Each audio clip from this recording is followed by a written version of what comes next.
ছাত্রছাত্রীরা তোমরা সবাই ভালো আছো না? এখানে আজকে আমি যেটা আলোচনা করবো সেটা হচ্ছে পর্যায় সারণী চলতে অধ্যায়ে। আগামী ক্লাসে আমি তোমাদের পর্যায় সারণীর কিছু কোন ধাতুতে কোথায় থাকবে সেটা আমি দেখাচ্ছি, এবং পর্যায় সারণীর কিছু গ্রুপ এবং পর্যায় দেখাচ্ছি।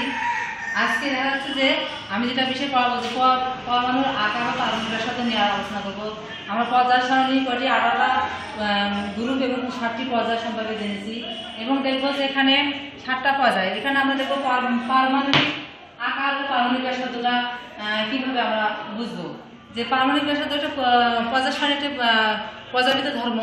আমরা জানি যে একই পর্যায়ে বাম থেকে ডানে গেলে পারমাণবিক আকার হ্রাস পায়, আবার একই গ্রুপে দেখা যাচ্ছে যে উপর থেকে নিচের দিকে গেলে পারমাণবিক ব্যাসার্ধ বৃদ্ধি পায়। তা আমরা কিছু চিত্রের মাধ্যমেও দেখতে পাই।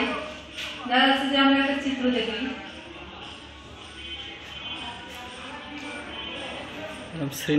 শ্রেণীর নবম করে দেন তো।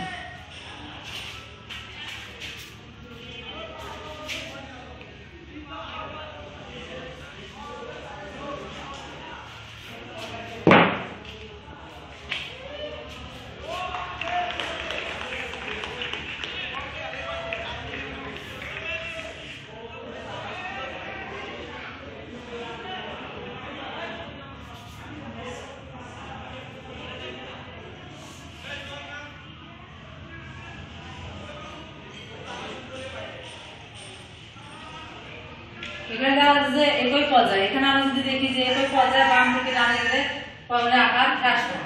আমরা যদি এই চিত্রটা দেখি যে আমাদের বাম থেকে ডানে যদি যায় তো পারমাণবিক আকারগুলো কিন্তু হ্রাস পাচ্ছে, এবং উপর একই গ্রুপে আমাদের এখানে আমরা জানি পর্যায় থাকে এই পাশে, যেমন এখানে পর্যায় 1 2 3 4 5 এভাবে আছে, আর এই গ্রুপ হচ্ছে 1 2 3। এভাবে আমরা যদি চিহ্নিত করে দেওয়া আছে যে একই গ্রুপে যদি উপর থেকে নিচের দিকে যাওয়া যায় তাহলে পারমাণবিক আকার বৃদ্ধি পায়। আমরা চিত্রের মাধ্যমে দেখতে পাচ্ছি যে আমাদের পর্যায় সারণীতে পর্যায়গুলো বাম থেকে ডানে গেলে আকার কমতেছে, এবং উপর থেকে নিচের দিকে গ্রুপ গেলে আকার বৃদ্ধি পাচ্ছে। তা আমরা কিছু মৌল দেখবো। এই মৌলগুলোর মাধ্যমে আমরা দেখতে পাবো যে কার ব্যাসার্ধ কত। দেখা যাচ্ছে যে 2 নম্বর গ্রুপটা আমি দেখাচ্ছি।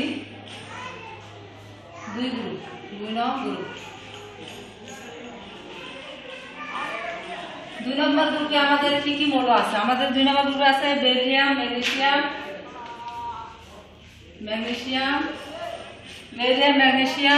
Calcium, scandium. এই মৌলগুলো আমাদের আছে। এই মৌলগুলোর মধ্যে আমরা দেখবো যে আমরা দেখতে যাচ্ছি যে উপর থেকে একই পর্যায়ের উপর থেকে নিচের দিকে গেলে পারমাণবিক আকার বৃদ্ধি পাচ্ছে। তা আমরা দেখবো যে এই 2 নম্বর গ্রুপে এখানে বেরিলিয়াম প্রথমে আছে, বেরিলিয়াম, ম্যাগনেসিয়াম, ক্যালসিয়াম, স্ক্যান্ডিয়াম। এখানে দেখবো যে এই 4টে মৌলের মধ্যে বেরিলিয়ামের পর্যায়ে গ্রুপের সংখ্যা 2 নম্বর গ্রুপে বেরিলিয়ামের স্থান কোথায় আছে, সবচেয়ে বেশি না কম? এখানে প্রশ্ন হতে পারে যে বেরিলিয়ামের পারমাণবিক ব্যাসার্ধ মান সবচেয়ে বেশি না কম, প্রশ্নটা হতে পারে। তোমরা খাতায় লিখে দিবে যে বেরিলিয়ামের পারমাণবিক ব্যাসার্ধ বেশি না কম। আবার আমরা দেখবো যে 3 নম্বর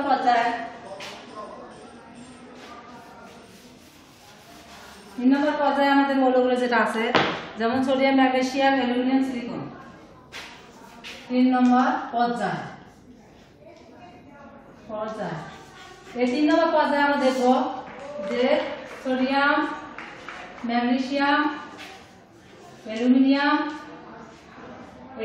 সিলিকন।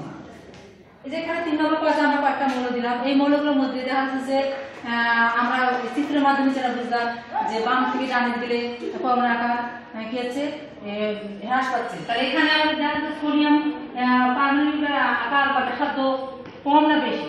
তোমরা খাতা সবাই লিখে নিবে, এবং এই দুটো প্রশ্ন তোমরা অ্যান্সার করবা। এখান থেকে আমরা এই প্রশ্নটা আসতে পারে যে সোডিয়াম এবং অ্যালুমিনিয়ামের মধ্যে কার ব্যাসার্ধ বেশি বা কম। আর এখান থেকে 2 নম্বর গ্রুপে আমাদের যে মৌলগুলো আছে এখান থেকে প্রশ্ন আসতে পারে ক্যালসিয়াম বা বেরিলিয়ামের মধ্যে কার ব্যাসার্ধ বেশি বা কম, এরকম করে তাহলে প্রশ্ন আসতে পারে। ধন্যবাদ, তোমরা সবাই এই খাতা লিখে নিবে, এবং এখান থেকে আমরা পারমাণবিক ব্যাসার্ধ এবং আকার সম্পর্কে জেনে নিলাম, এবং তোমরা ভালো থাকো, সুস্থ থাকো কামনা করি এবং সবাই মনোযোগ সহকারে এগুলো খাতায় উঠে নেবে। ধন্যবাদ।